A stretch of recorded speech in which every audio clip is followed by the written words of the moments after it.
Hey everyone, welcome back to my channel Flavors of Recipes. আজকে আমি share করব mutton বিরিয়ানির রেসিপি।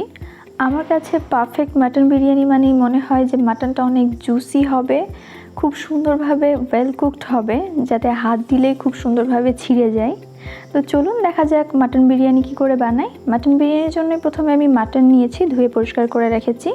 এর মধ্যে আমি আদা, রসুন আর কাঁচা লঙ্কা একসাথে বেটে সেটা পেস্ট দিয়ে দিয়েছি।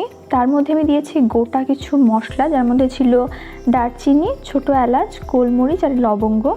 আর এই যে মশলাটা, এগুলো আমি বেটে নেব, যার মধ্যে আছে সাজিরে, জয়িত্রী, জায়ফল, বড় এলাচ, ছোটো এলাচ, লবঙ্গ আর সাদা আর কালো গোলমরিচ।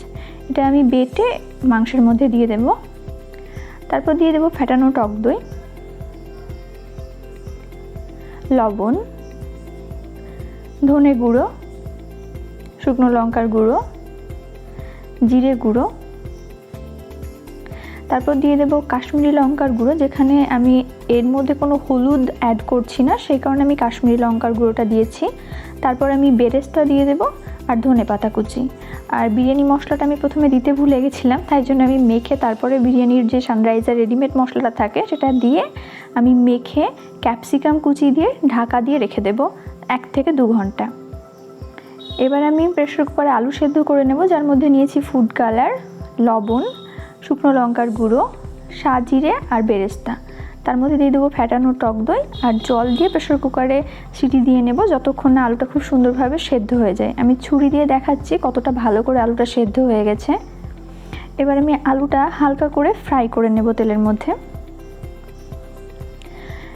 মাংসটা রান্না করার জন্য আমি প্রথমে কড়াইয়ে সরিষার তেল দিয়ে দিয়েছি, তার মধ্যে পাতলা করে কেটে রাখা কিছু পেঁয়াজ কুচি দিয়েছি। পেঁয়াজটা বাদামি হওয়া পর্যন্ত ভেজে নেব।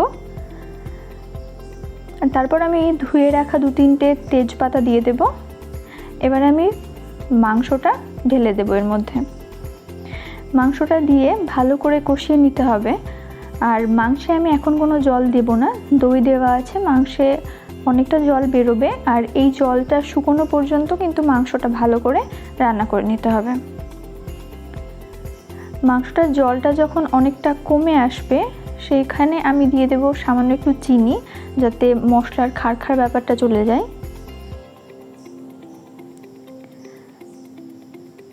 চিনি দেওয়া হয়ে গেলে আমি এর মধ্যে একটু সামান্য লেবুর রস দেবো। আর মাংসের জলটাও শুকিয়ে এসছে, মাংস কিন্তু ভালো করে কষানো হয়ে গেছে আমার। এবার আমি জল অ্যাড করে দেবো মাংসটা সেদ্ধ হওয়ার জন্য। আর মাংসটা আমি পুরোটা সেদ্ধ করব না, 70% বা 80% মাংসটা যখন সেদ্ধ হয়ে যাবে, এরকম ঝোল ঝোল অবস্থাতেই আমি রেখে দেব। বাকিটা আমি দমে মাংসটা সেদ্ধ করব। ভাতের জন্য আমি প্রথমে হাঁড়িতে জল দিয়ে দিয়েছি, তার মধ্যে মশলা দিয়ে দেব দারুচিনি, ছোটো এলাচ, একটা বড় এলাচ, তেজপাতা, ধনে পাতা কুচি আর সাজিরে, 1 টুকরো জয়িত্রী আর জায়ফল। তারপর আমি দিয়ে দেব লবণ। তারপর দিয়ে দেব লেবুর রস। লেবুর রস দিলে ভাত ভেঙে যাওয়ার চান্স থাকে না, খুব সুন্দর ঝরঝরে হয়। তারপর আমি বাসমতি চাল, যেটা 2 ঘন্টা মতো ভিজিয়ে রেখেছিলাম, ধুয়ে পরিষ্কার করে সেই চালটা আমি দিয়ে দেব ফুটন্ত জলে। আর অবশ্যই কিন্তু ফুটন্ত জলের মধ্যে চালটা দেবেন, নাহলে কিন্তু ভাতটা ভালো হবে না। আর বিরিয়ানির চাল চেষ্টা করবেন কম নাড়া ঘাটার, তাহলে বিরিয়ানির চালগুলো খুব সুন্দর ঝরঝরে হবে আর ভেঙে যাবে না। বিরিয়ানির চালটা আমার হয়ে গেছে। বিরিয়ানির চালটাও আমি 70% সেদ্ধ করে নিয়েছি। তারপর আমি হাঁড়ি সমেত নামিয়ে রাখবো। বিরিয়ানি কিন্তু আমি ছাঁকবো না জলটা, কারণ ছেঁকে আমি দমে ডিরেক্টলি দেব। তো যে হাঁড়িতে আমি দম দেব, সেই হাঁড়িতে প্রথমেই আমি সেদ্ধ করে রাখা যে মাটনটা সেটা দিয়ে দিয়েছি, তারপর ভেজে রাখা আলু। এবার আমি দিয়ে দিয়েছি গরুর দুধ, জাল করে রাখা দুধ। তারপর আমি কেওড়া জল, গোলাপ জল আর মিঠা আতরের একটা মিশ্রণ করেছিলাম, সেই মিশ্রণটা আমি 1 চামচ দিয়ে দেব। তারপর আমি ডিরেক্টলি হাঁড়ি থেকে ভাত ছাঁকনি দিয়ে ছেঁকে আমি দিয়ে দেব, কেননা আমার মাটন এবং ভাত দুটোই সেদ্ধ করতে হবে, এখনও দম দিতে হবে, তাই জন্য এক্সট্রা কোনো জল অ্যাড করব না, ছেঁকে আমি ডিরেক্টলি দিয়ে দেব। এই জলেই কিন্তু মাংস এবং আলু, ভাত সব কিছুই সেদ্ধ হয়ে যাবে। 1 পরত ভাত দেওয়ার পরে আমি এর উপর আবারও একটু কেওড়া জল, গোলাপ জলের মিশ্রণটা দিয়ে দেব। তারপর আবারও একটুখানি দুধ দিয়ে দেব। তারপর বাকি যেই ভাতটা থাকবে, সামান্য একটু নুন ছিটিয়ে দেব। তারপর বাকি ভাতটা আমি ওর উপর দিয়ে তার উপর দিয়ে দেব বেরেস্তা। এবার দিয়ে দেব ধনে পাতা কুচি। তারপর আমি দিয়ে দেব গোটা কাঁচা লঙ্কা। তারপর এর মধ্যে দিয়ে দেব ঘি,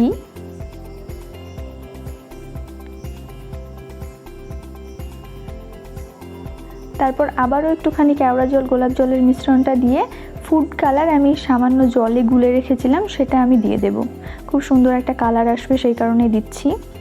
আর এখানে আমি বিরিয়ানি রেডিমেড যে মশলাটা সানরাইজের সেটা দিতে ভুলে গেছিলাম, তো আমি পরে দিয়েছি, তো এই ক্লিপটা অ্যাড করা হয়নি। আপনারা কিন্তু বিরিয়ানির মশলাটা অবশ্যই দেবেন। তারপরে আমি ময়দা দিয়ে ঢাকনা দিয়ে পুরোটা সিল করে দিয়েছি যাতে বাইরে কোনো বাষ্প না বেরিয়ে আসে। তারপর একটা তাওয়া বসিয়ে গ্যাসে 10 মিনিট হাই হিটে রান্না করেছি, তারপর 20 থেকে 25 মিনিট একদম লো হিটে আমি দম দিয়েছি।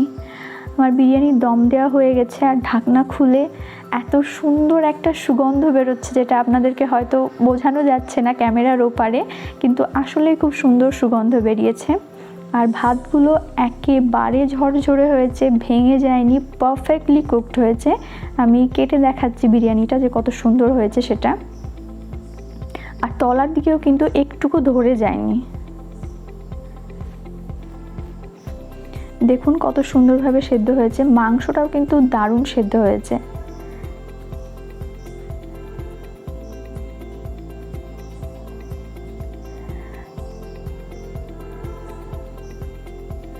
আপনারা এইভাবে বাসায় কিন্তু ট্রাই করে দেখতে পারেন, অসম্ভব মজার খেতে হয়।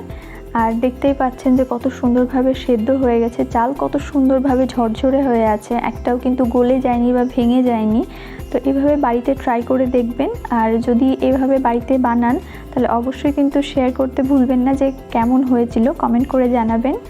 আর ভিডিওটি যদি আপনার ভালো লেগে থাকে তাহলে অবশ্যই একটি লাইক করবেন। আর আমার চ্যানেলটি বা আমাদের ভিডিওটি যদি আপনার পছন্দ হয়ে থাকে তাহলে অবশ্যই সাবস্ক্রাইব করে পাশে থাকবেন।